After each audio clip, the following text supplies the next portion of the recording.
Cash कांड मामले में सुप्रीम कोर्ट ने अहम सुनवाई के बाद अपना फैसला सुरक्षित रख लिया है। गुरुवार 8 जनवरी 2026 को शीर्ष अदालत ने सभी पक्षों की दलीलें सुनने के बाद यह आदेश दिया।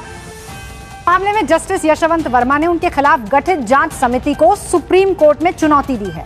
उनका कहना है कि जब राज्यसभा के डिप्टी चेयरमैन ने उनके खिलाफ लाया गया प्रस्ताव खारिज कर दिया था, तो इसके बाद लोकसभा की ओर से जांच समिति का गठन कैसे किया जा सकता है। जस्टिस वर्मा का तर्क है कि किसी भी तरह की जांच समिति बनाने के लिए प्रस्ताव को दोनों सदनों की मंजूरी मिलना जरूरी है। मामले की सुनवाई जस्टिस दीपांकर दत्ता और जस्टिस सतीश चंद्र शर्मा की पीठ ने की।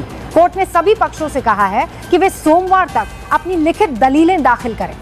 सुनवाई के दौरान जस्टिस यशवंत वर्मा की ओर से वकीलों ने कोर्ट को बताया कि उन्हें 12 जनवरी को लोकसभा स्पीकर द्वारा गठित जांच समिति के सामने पेश होना है। वकीलों ने मांग की कि जब तक सुप्रीम कोर्ट इस याचिका पर फैसला नहीं कर लेता, तब तक समिति के सामने पेश होने की तारीख आगे बढ़ाई जाए।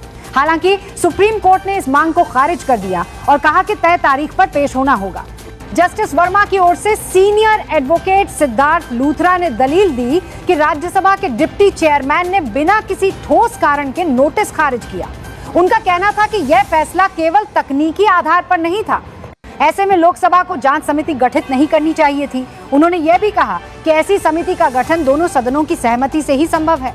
वहीं सीनियर एडवोकेट मुकुल रोहतगी ने कोर्ट में कहा कि चेयरमैन की अनुपस्थिति में डिप्टी चेयरमैन के अधिकार सीमित होते हैं। वे सदन का संचालन कर सकते हैं, लेकिन चेयरमैन के अधिकार क्षेत्र में आने वाले सभी फैसले नहीं ले सकते।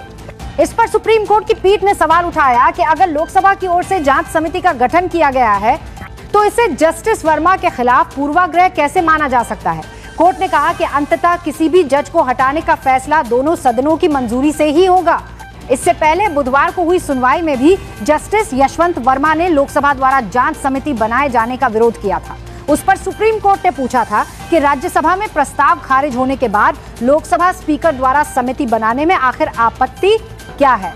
फिलहाल सुप्रीम कोर्ट का फैसला सुरक्षित है और इस मामले पर सभी की निगाहें अब अदालत के अगले आदेश पर टिकी हुई हैं।